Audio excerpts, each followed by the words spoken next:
maybe we should try. Oh, wait, we're recording. All right. Rojian said I should do that. We are yes, you did. Chapter 9. It's backwards, but it's chapter 9. If only they knew of the living God. Hudson Taylor. Fun. It shows it correct when you watch it. Oh, it does? Okay. Yeah. All right. We're getting cozy here. Hudson walked out of the compound gates and headed towards the Huangpu River. Dr. Lockhart's servant followed him at a distance. But eager as he was to reach the consulate office, Hudson couldn't help stopping along the way.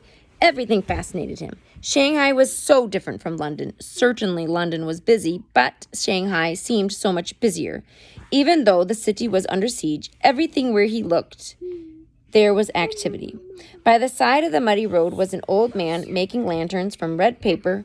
2 boys were selling brightly colored birds in bamboo cages. Another man was selling oval-shaped green fruit, unlike anything Hudson had seen before. A woman nursing a baby squatted beside a grass mat with cups of cooked rice arranged on it. Anyone who wasn't selling something seemed to be carrying something. As at the dock the day before, men were weaving in and out of the crowd, balancing bamboo poles across their shoulders. One man scurried by with live roosters tied by their feet, dangling from his pole. Another man had embroidered silk pillows tied to his. Young men also went by, pushing wheelbarrows loaded with huge clay pots filled with water. Everywhere there was a sound of people talking, laughing, and bartering.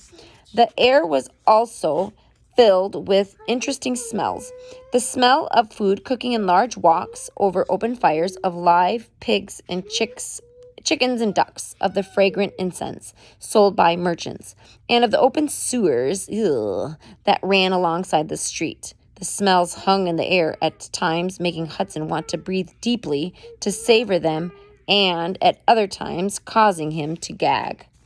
As he walked along, he wondered how he could describe the scene in his next letter to Amelia.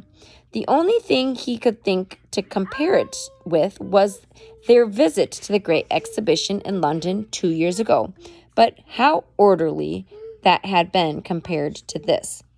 Every few yards he stopped to examine something for sale or to peer through a gate.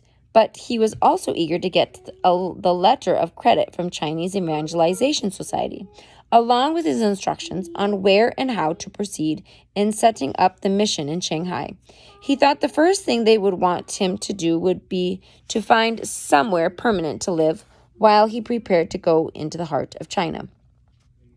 The British consulate loomed in front of him once again. He climbed the steps to the consulate and entered, glancing behind at Dr. Lockhart's servant, who was waiting at the bottom step.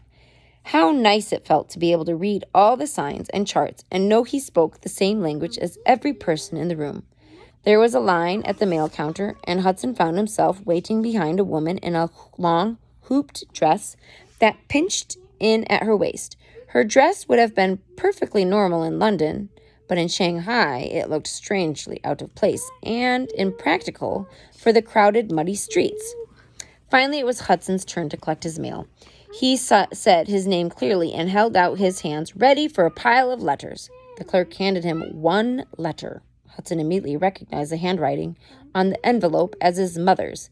He waited for more letters, but instead handing him more letters, the clerk said to him, 2 shillings, please.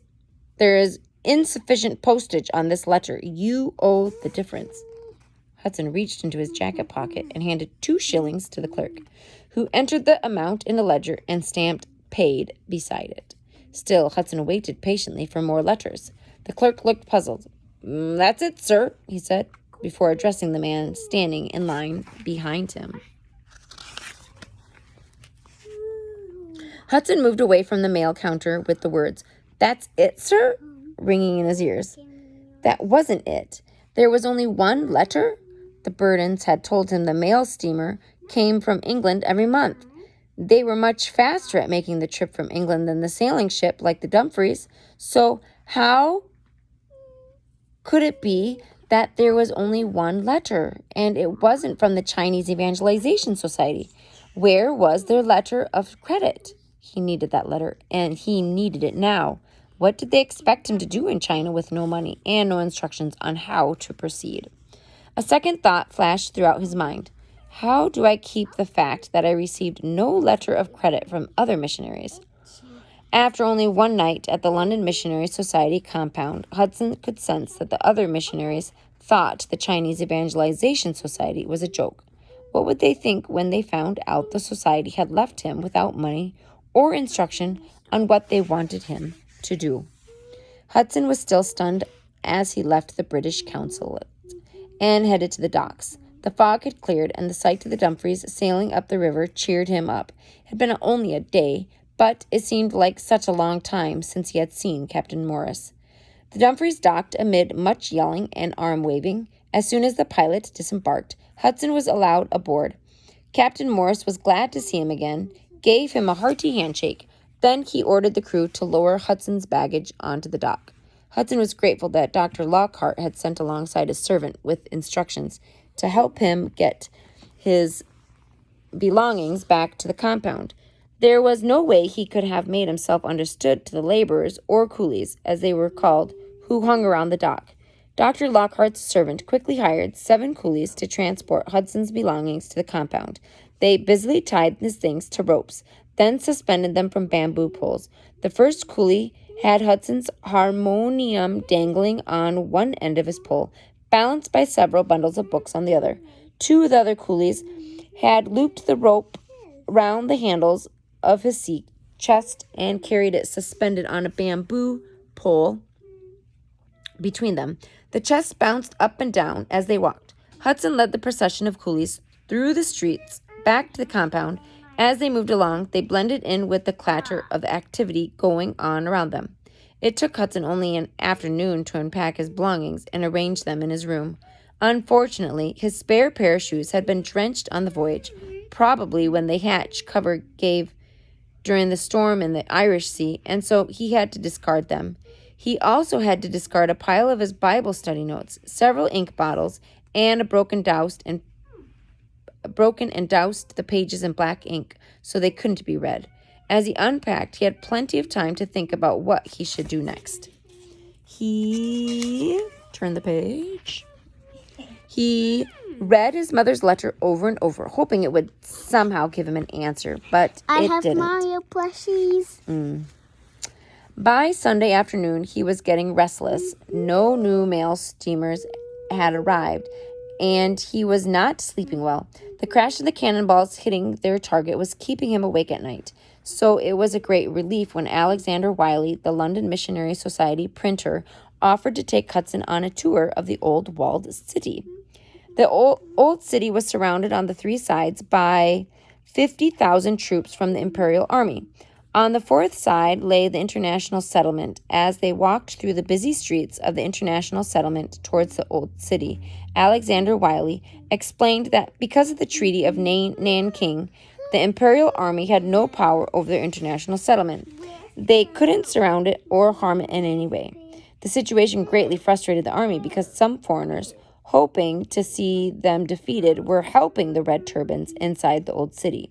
They were supplying them with food, armaments, and anything else that might give them an edge over the imperial troops. With the rebels and the residents of Old Shanghai receiving supplies and information about troop movements from foreigners, the siege could go on indefinitely. So naturally, the Imperial Army resented interfering foreigners. As they stopped under the shade of the flowering plum tree for a rest, Hudson asked Alexander Wiley how the missionaries felt about the siege. Wiley told him that the situation was a problem for missionaries. Missionaries tended to know the various Chinese dialects better than any other foreigners, and so were constantly being asked to spy for both sides. Some did, while others acted as official translators. It was impossible not to be moved by the plight of the starving people inside the old city. Yet everyone knew that giving them aid only kept the war going longer. There were no easy answers to the situation for the missionaries living in the international settlement. The two men made their way along the edge of the canal that led up to the walled city. The south gate was closed, and so they began walking around the outside of the wall. 2 minutes later, they saw a ladder that had been hung over the wall. "After you," said Alexander Wiley, gesturing for Hudson to climb the ladder. Hudson grasped the bamboo and rope ladder with both hands, began to climb. At the top, he gazed down at the scene on the other side of the wall. As far as he could see, there were houses with their roofs either missing or damaged, or with gaping holes in their walls. Some houses had simply been reduced to piles of charred wood and crumbled brick. Even the dirt streets had holes blown in them. In the middle of it all, people wandered around aimlessly. Hudson trembled as he climbed over the wall and down the ladder on the other side. It was one thing to hear the noises of the war. It was quite another thing to see its destruction. Alexander Wiley followed closely behind. The scene did not seem to bother him. Hudson supposed today seemed no more desperate to him than any other day. Together, they began walking in the direction of the Buddhist temple. Along the way, Wiley and Hudson gave out tracts. As they did so, Hudson prayed silently that they would be read before they were burned as fuel or wadded together to fill a hole in a wall. Alexander Wiley stopped often to talk with people, and Hudson envied the way he was able to slip from English to Chinese and back again.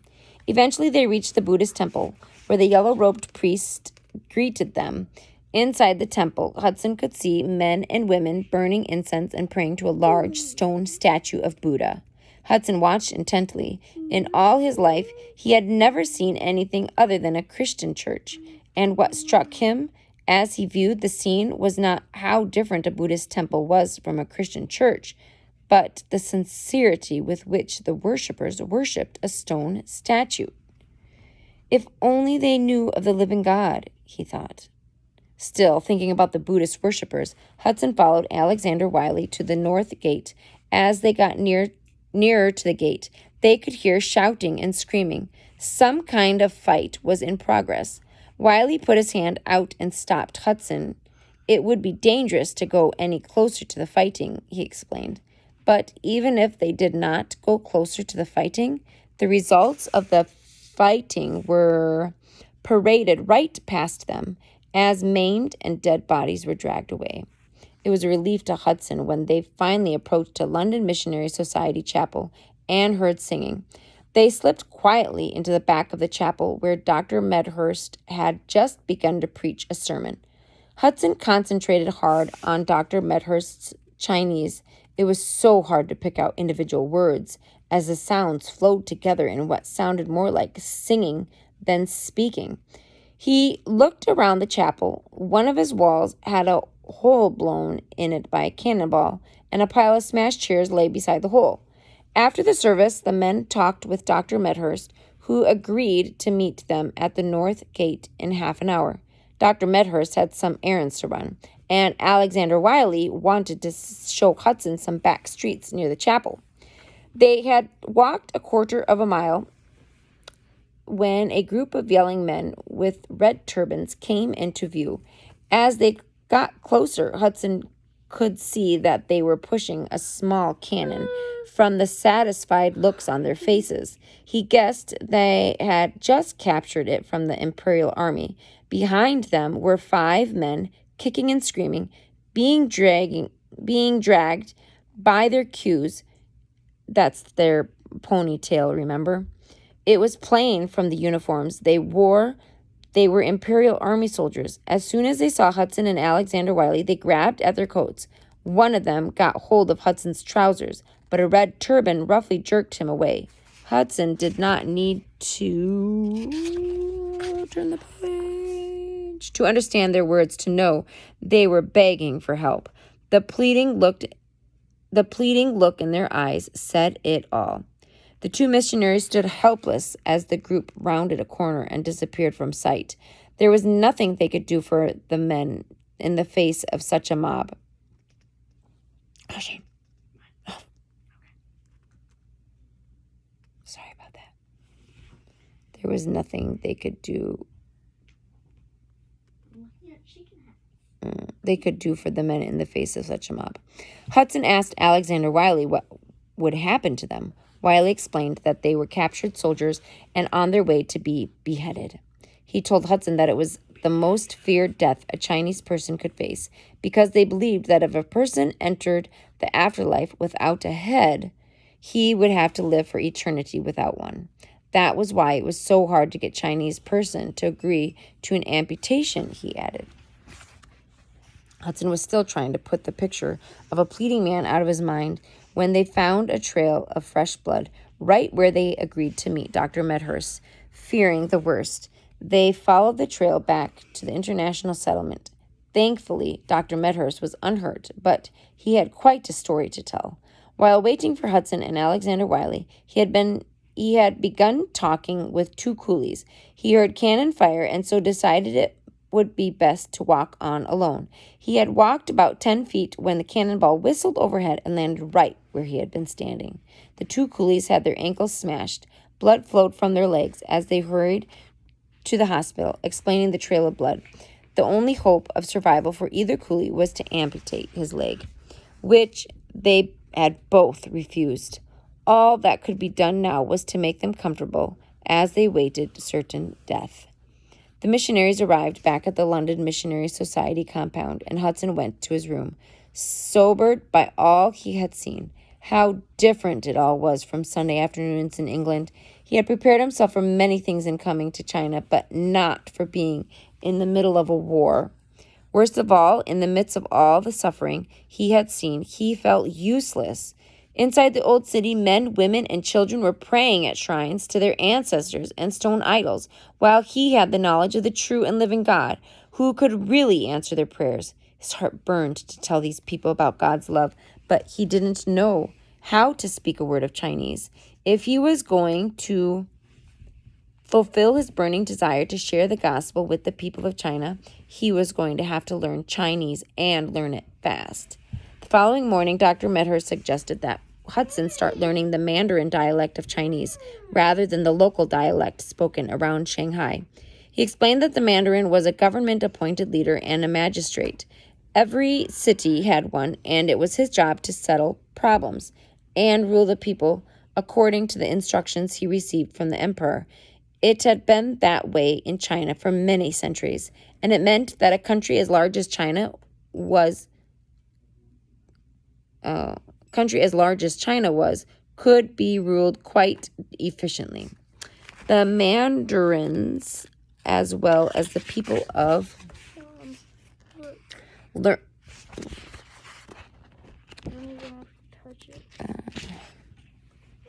The Mandarins, as well as the people of learning and many merchants in the country, spoke a dialect known as Mandarin. No matter what province they were from, they could all understand and talk to each other, and the emperor could easily communicate to the Mandarins how he wanted them to rule. Hudson could see the wisdom of Dr. Medhurst's suggestion. By learning the Mandarin dialect, he would be able to communicate with people wherever he went, even deep in the heart of China. Dr. Medhurst arranged for a tutor to teach Hudson Mandarin, so each morning the tutor and Hudson spent several hours studying the dialect. Hudson proved to be a fast learner, and much to everyone's surprise, it wasn't long before he was going to the market on his own and bartering in Mandarin with the merchants over the price of his purchases. Nice. It's nothing like bartering in the language there. Once, when I was in Thailand, I was helping my friend barter for a piece of cloth, some material, and they gave her some outrageous price, and I pointed out to the person selling it. I said, Sakaplok. And the Thai person was like, oh, put pasa Thai dai mai ka? I said, oh, chai mai ka, chai ka, pu pasa Thai gang mak mak. Huh? I told the guy, hey, look, it's dirty. Like, can we have a discount on this clothing? And then he said, you can speak Thai? And I said, yes, I speak Thai. Pupasa Thai dai mai ka. Yes, I can speak Thai. So I got my friend a discount by saying sakaplok, which means dirty in Thai. So bartering in the language spoken there, amazing discounts, okay? Sakaplok. All right, Dr. Medhurst. Where was I? Bartering. Something about bartering. Mandarin with the purchase or the price of his purchases. Okay. Dr. Medhurst could see a lot of promise in Hudson as a doctor. And since it seemed to him that the Chinese Evangelization Society had no real plan for him, he invited Hudson to continue his medicinal studies in the London Missionary Society Hospital. Hudson accepted the invitation, and soon his days were divided between learning the Mandarin dialect and caring for patients at the hospital. He was busy, yes, but still not fulfilled. He was in China, but only on the coastal plain. He wanted to be moving inland, but first he needed money and instructors from the Chinese Evangelization Society. Why was it taking them so long? And that is the end of chapter 9. And you know what? When I was in Israel, in Jerusalem, the shopkeepers always wanted to sell me money because they thought I was American and they thought I was like really rich. So I would tell them when I wanted to buy something, I said, Isma, listen, ma'indi fulus. I don't have money. I said, Ana mutajawi mutajawi. I'm a volunteer. And they go, oh. And then they would give me a discount because I said, ma'indi fulus. Isma, listen to me. So, learn the language, even if it's just to barter for cheaper goods at the store. Okay?